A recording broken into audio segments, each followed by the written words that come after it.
Welcome back to another episode of View from the Gantry. I don't even know why I'm smiling. I really don't. No, just watch the Arsenal Man United, Arsenal Man City game. Fuck me. That's how good a game it was. Yeah, 1-1.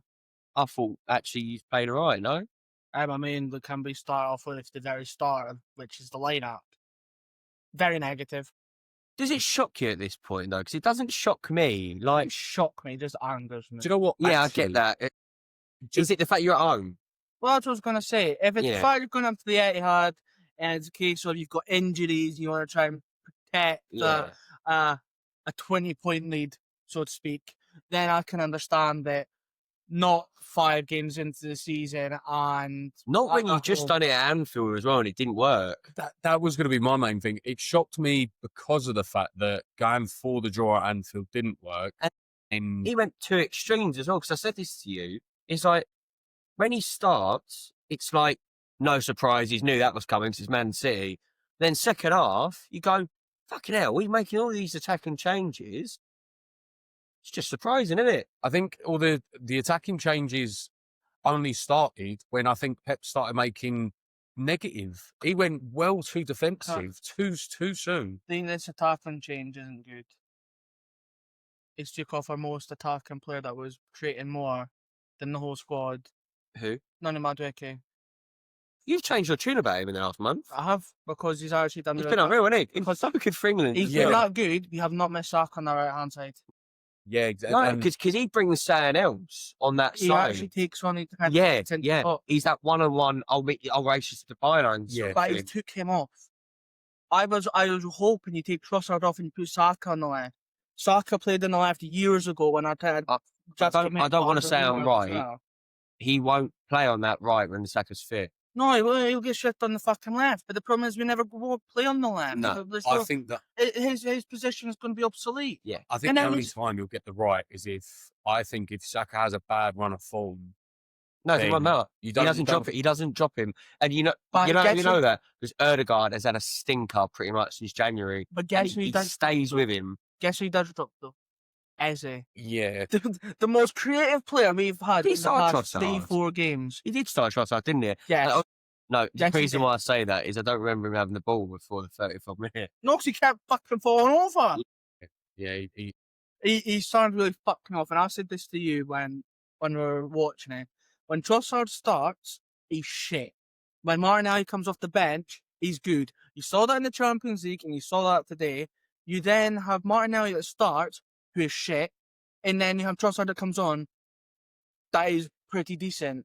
They're both not starters, and you have a starter in Eze that can play that position. Yeah, it's not a problem there, actually, with them both not being starters. They are impact subs, and Martinelli and Trossard should own that. Yeah. And not in a way of like, you ain't good enough, in a way of going, this is your role in the team. Yeah. We could win the Premier League here if we're careful. Well, yeah, because look at what he's done during the week, and then look at what he's done during this case.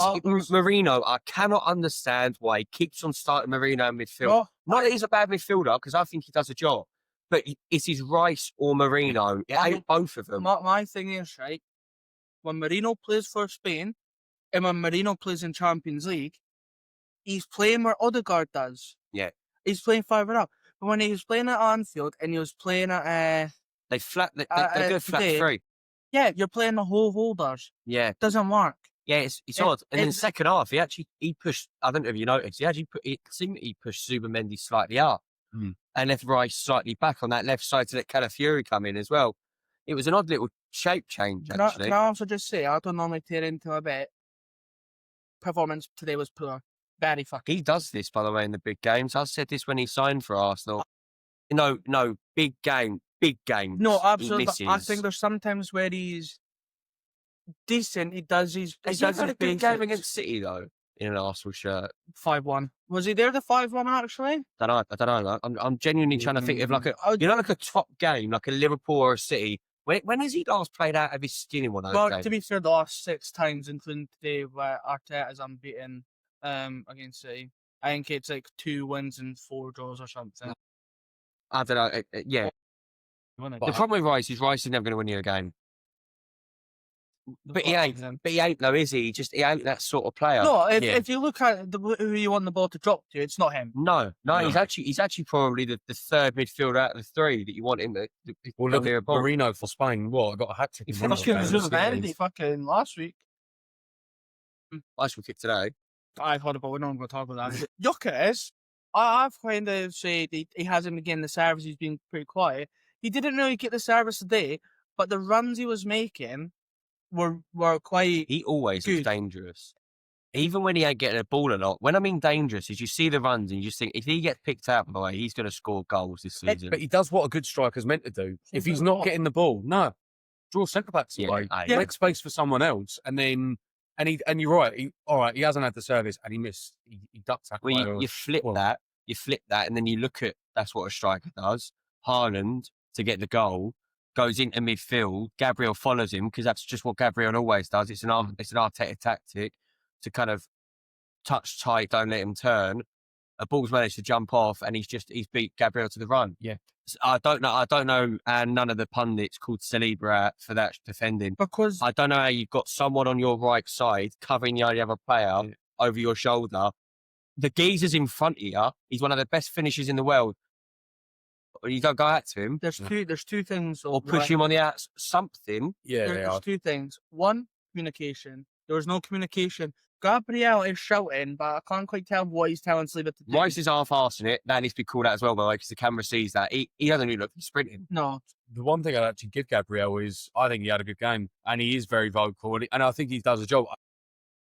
More attention needs to be paid to Saliba because of how good a centre back he is. I just think poor he was. but then this is the same thing I was going to say. Defending nowadays is backing off your man. Is letting your man come forward. And I said this watching it, and I didn't think Mascara should start. But if you watch him over the past 3 games, he's always the one that he maybe takes a step back, but he isn't constantly back to go. He's constantly he's at an angle. He's like, Yeah. you're either going this way, you're going that way. You ain't going this way. You're going one way. And that's what I want about. Not even stick a foot in, but get in and try and push him on that right foot. I know he scored with his right foot in the end, but you've got less chance of him scoring on his right than his left. Move him over. Yeah. Don't just let him run. But he's running as if he thinks Haaland's gonna thread that ball through. That ain't Haaland. No, Haaland won't do that. He's going for that every game of the Of week. course he is. Yeah. 1-on-1. You'd back yourself, wouldn't you? Yeah. It's like Kane. I think Yeah. I think that it needs to be said with David Raya as well. I said it during the game. I think it was how quick Haaland took the Cool out, shot. mate.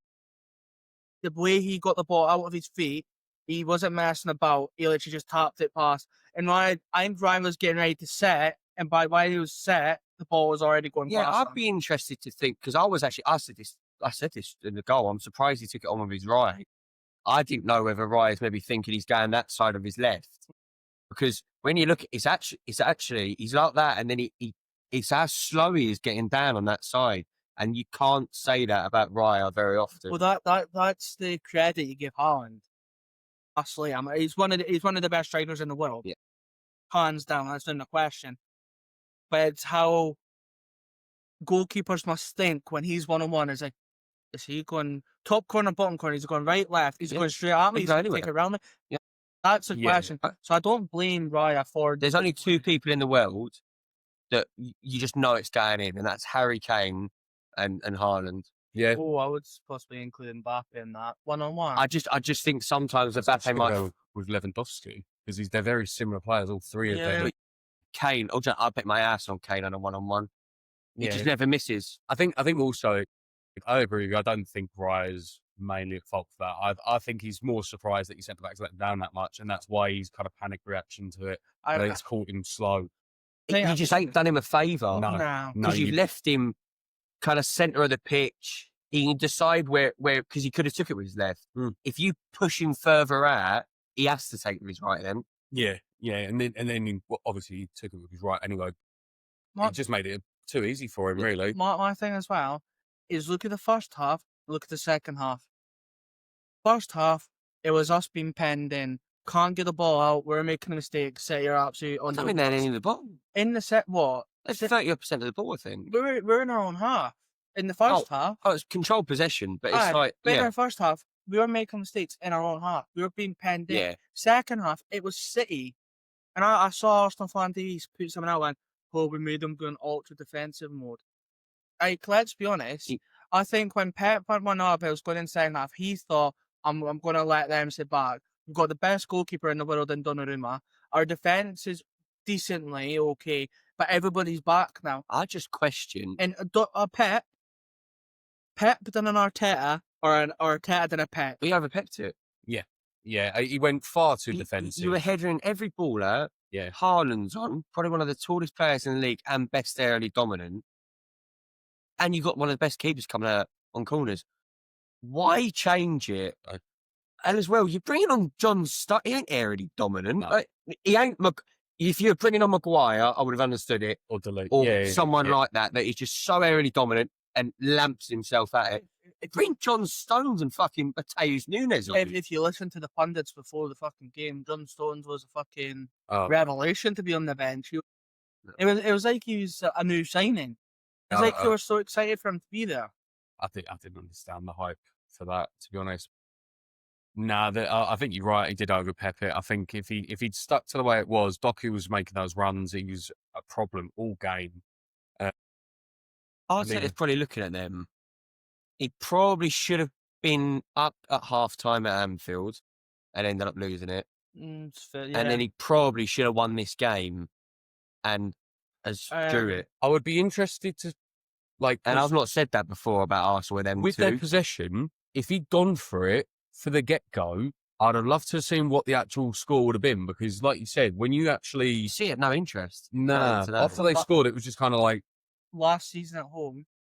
We beat them 5-1, and we were brave.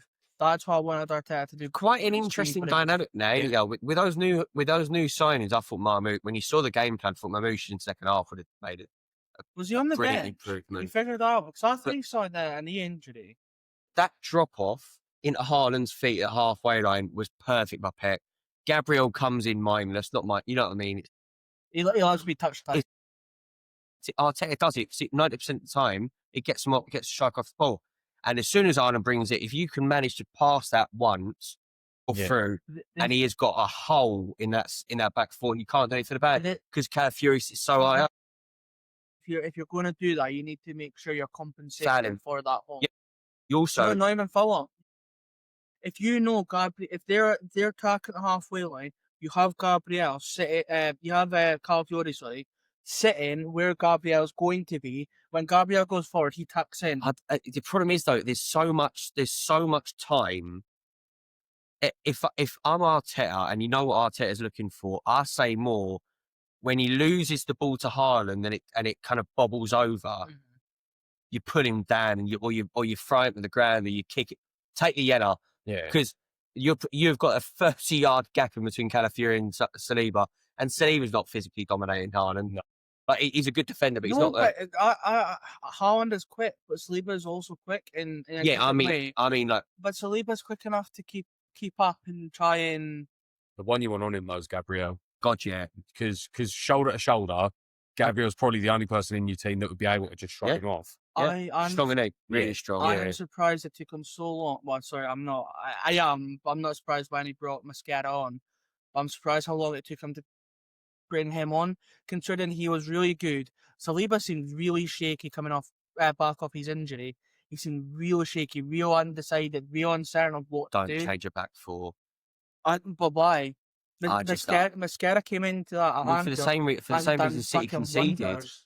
I just think defenders are one of those sorts of positions. I might be biased because I used to play there, but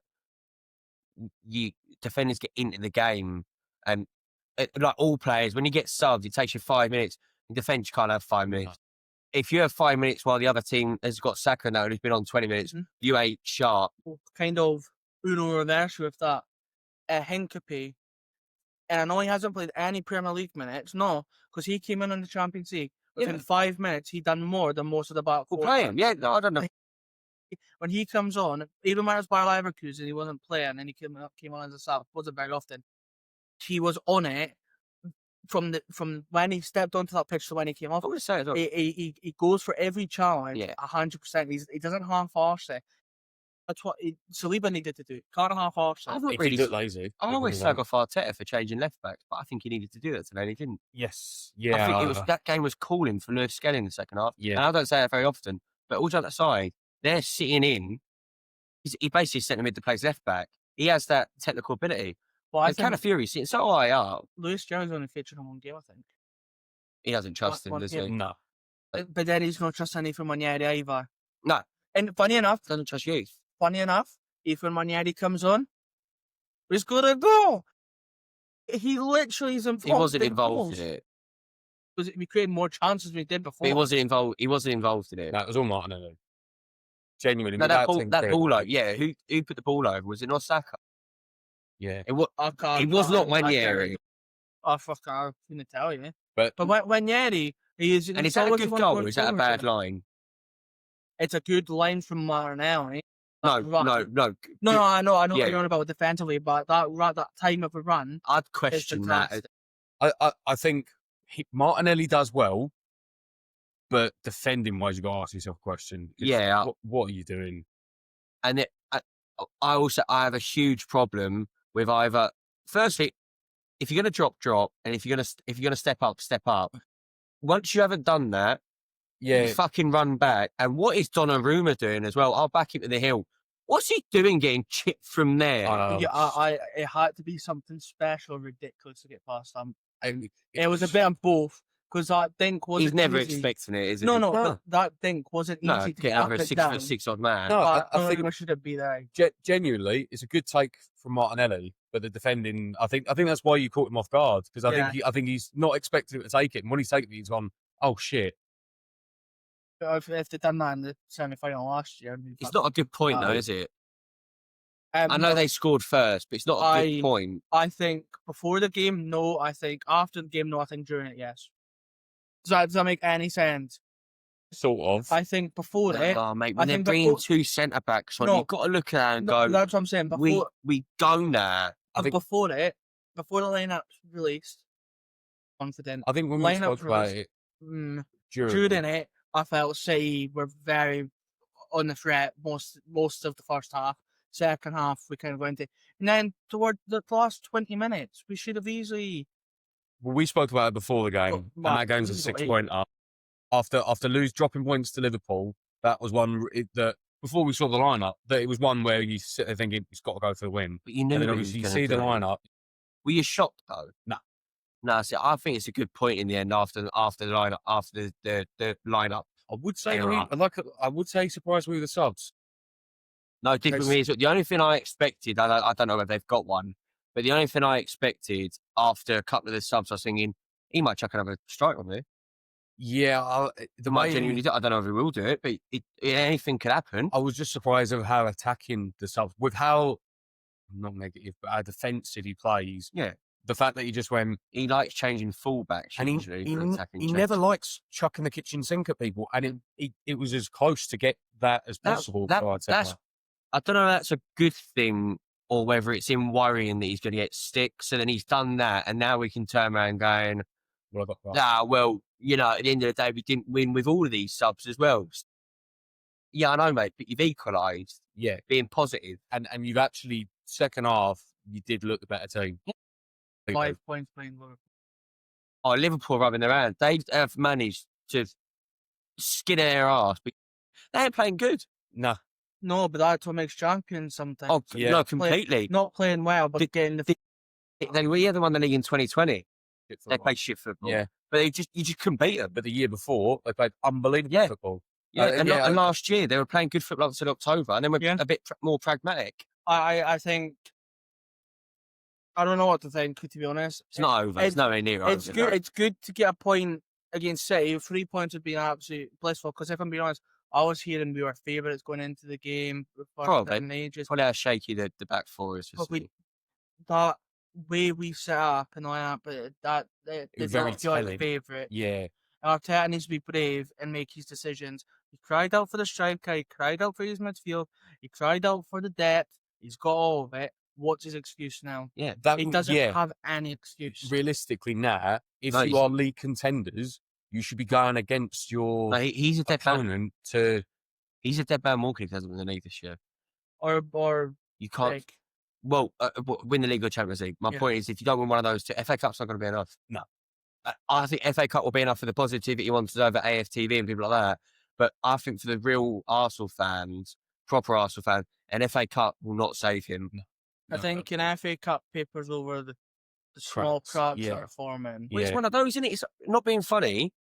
Who actually, when you spent 1.1 billion, Yeah. you've got one of the most prolific strikers in the world. You have a world-class right winger. You probably have one of the best number 8s in the world. Zuba-Mendy looks fucking unreal at times. 2 of the best centre-backs. What else do you need? But you probably got the best keeper in the league. But I'd say Alisson. Well, now Donnarumma. He'll be up. And it's easy to say when it's only his second game. Yeah. Like, Donnarumma's winner Yeah. last when he's up. Yeah, she's Yeah. a Champions League winner. And I think the fact that they've spent 1.1 billion, Ten Hag spent 600 and won 2 trophies. I think now you've got. I agree with you. I think Arteta needs to win a major trophy. I do like the FA Cup, but I agree with you. I don't think it's going to be enough, especially if you fall short in the league. And I think the problem is if the next time you've got Liverpool, But and you've the got next the time dice, you've by the got way, today. That's a change for him. He's not done that for a couple of years. Proper rolled the dice well, not just 1, 2, 3. Yeah, And you're yeah. like, fair play, by the way. I'd love to come on here and give him stick. I don't like him. But I don't like his management style. I think it's anti-football. Give his dues today. Going to what you just said with Ten Hag and winning 2 trophies. One was a Carabao Cup that if Arteta wins, it's not good enough. I more mean the fact that they spent 600 million. And he was considered a failure. Yeah, and it's the fact that it's a. Well, Let's face exactly. it. It's a shockingly bad United team that doesn't really seem to have got any better. And they've spent even more money now. But like he won 2 trophies when they're meant to be in their down But that period. Carabao Cup is notorious for putting out their second team No. until the final. I mean more the fact that Arsenal at the moment are considered as being basically in a new prime. They're considered as being in like an absolute slump and awful. Yet they've won 2 trophies. This was on Reed's argument, wasn't it? They've been in 5 finals in 5 years or something, man. You know, I think what you're getting at. Yeah. And Arsenal not. Yeah. And I think the But problem does that is same United team get that far in the Champions League? No, God, no. They should have been put out countless times in that Europa. That's the argument of looking at it in depth. They're also probably in the worst Europa League final in about 20 fucking years. It's one of the mate. And then we even played Chelsea and Baku. But you lose to Spurs in a final. Yeah, That's not done. You don't do that. No, No. but that's what I mean. Like They're they meant won to be the the ones that Carabao got it. Cup. They won the Carabao Cup. So I mean, that's not. I mean, No, that's No, but the argument is, it's like if Ange won the Carabao Cup with Spurs, it doesn't matter because they've won something and they're not meant to be in a good place that season. it's because United at the moment, because they're considered as a Whereas that season, wasn't it? at their worst, Yeah. at their lowest, they've still won 2 trophies at their lowest. Whereas you're meant to be at And your they highest. beat City. That FA Cup, they beat City. Yeah. a team Huge. like United. Oh yeah, if you're Who didn't beat if you're not fucking taking Arsenal form back. and stuff into it, yeah, no. If they're saying, well, we've won a Carabao Cup, then that just shows how far they have dropped. Anyway, we're going off the track. Castle next week, but We get beat. That's going to be a very, very difficult. Do you know the biggest I'm problem? not by that is the safest bet in the season. Joel No, it's Linton not. It's another against draw. Joel It's Linton against bound to be a Zubimendi. draw. I'm telling you now, it's going to be. Well, a draw. this is the thing, right? It's how much Eddie Howe has a brilliant opportunity, I think, because your biggest playmaker this season is Zubimendi, and he could get ragged all No, day. Joel but- Linton is going to tear him apart. I don't know if Bruno Guimaraes was injured because he didn't play yesterday. No, I don't think he's injured because nothing came up. I've not seen any news about it. There's nothing on the FPL stuff either. Because usually you get some sort of warning. He's But not been put on there. He isn't the only one to miss games. Thank you, True. Timber, for getting a yellow card, by the way. You made That's a the point. I mean, I could go fucking countless. Fucking Sanchez, right? Robert Sanchez, fucking Florian. I know, Wirtz, run about Arsenal. Fucking Gyökeres is on the bench. Yeah. I would be Martinelli. Fuck that. But yeah, can't say I'm confident we're travelling up to Newcastle next week. That's a bogey game for you. Yeah. I think it's going to be a draw. I don't think Newcastle are in a good run of form. They've just drew with Bournemouth. Be interested to see what he does, I'll tell. And yeah, I mean, if it's the same lineup, I definitely ain't fucking interested. But it's good to have Saka back. He looks sharp as well, actually. Arteta, just be brave. Well, it's work. It's bad. Yes, but it almost worked at Anfield. No, because this is the difference. No. And the reason why I'll say no is because he was negative at Anfield, Mhm. and he didn't score a goal. He got a point. No, but we should have. Is the thing, and that's what you said. And this today. is, yeah. We should have scored today too. The problem is he doesn't live in moments for his team. If you watch his Liverpool one, I've not even watched the City one, but you can bet in City said it. Is the Liverpool one? He went, "Oh, we lost in a moment." Hang about, you told us moments don't matter in January or saying. No, Yeah. what I'm saying is if we fail to score today, it's the same as Anfield. But because he's got the point, Yeah. it's worked. So if we went to Anfield, is it still negative or did it work? Negative. Because for me, it's still negative. Yeah, It's negative today. Yeah. Even though you've got the point, it's still negative. We said it before the game. As soon as you showed me the lineup, we knew. I would look at that hugely positively, because I think he may have just stumbled over the fact of how scared scared's probably a strong word, but how scared he's been to make a change. Whereas now he knows. He's got the depth, mate. Trust it. Yes, but They're in your team. home. You pay them week in, week out. Trust them. Yes, no. And we're going to get on to that as well. Trust and be brave. This was at home. Yes. Yeah. This wasn't at the Etihad. We've still got to go to the Etihad and play them. Yeah. We've still got to play Spurs that are very flip-floppy at the moment. We've still got big games to go, and we have to keep dropping points to like Everton and Bournemouth and Brighton. Yeah. Like, we can't do that. We can't be fucking negative and fanning about. You need to be positive like you were fucking years ago. I can't say this enough. When we were peppering the opponent's goals, 3-4 goals a game, there was no negativity. Everybody was playing well. Odegaard was playing well. And the problem is Liverpool and City are 6-pointers because they're the ones you need to drop points. And we're now 6 5 points points behind points. City. 5 points behind Liverpool, sorry. Liverpool don't. We're 3 points ahead of City, which is good. But There has not been a team for a while. In my head, always in Mourinho's Chelsea, Liverpool just don't look beatable. And you go up there and you think, they don't even need to play well today and they'll beat us. Yeah. And that's just, all right, maybe that's from a West Ham fan, but you know what I mean? It's like, that they just, Newcastle, they were missing the second half. And they still won. Yeah. Liverpool now is what City was, a couple of years ago, where it's fact of, Just push yourself. say Verts doesn't play, who's Szoboszlai in there? So much depth. Ekitike is not playing. And Put everything, Isak in there. everything's working for him. Everything. He put fucking Szoboszlai right back. Yeah, When Frimpong was just come back from injury, you had Conor Bradley, who decent. should have had a fucking yellow yesterday. Had 4 Yeah, fouls. slightly. Mental. Kirkes. If you don't play Kirkes, you've got Robertson. Yeah. Like, Yeah, they've got mad depth. And it's not a case of like they have like a bench where you can tell it is a bench player. They've got a first team bench on their bench. Yeah, I mean, Gakpo gets into half the teams in the league. So it's Chiesa. But yes, that's us. There'll be a preview for Arsenal, Newcastle as well. Probably. And I'll be positive. I might jump on that one. I mean, you can come on the preview and then fucking. I know you can come on the review, not the preview. Sorry. Absolutely not going to happen because I died in camera. I'm going to say about it yet. I'm still a bit fucking livid. But yes, be brave, Arteta. That's my message. Thank you for watching. Cheers. We know what we need to do apart, don't we? 4 minutes up.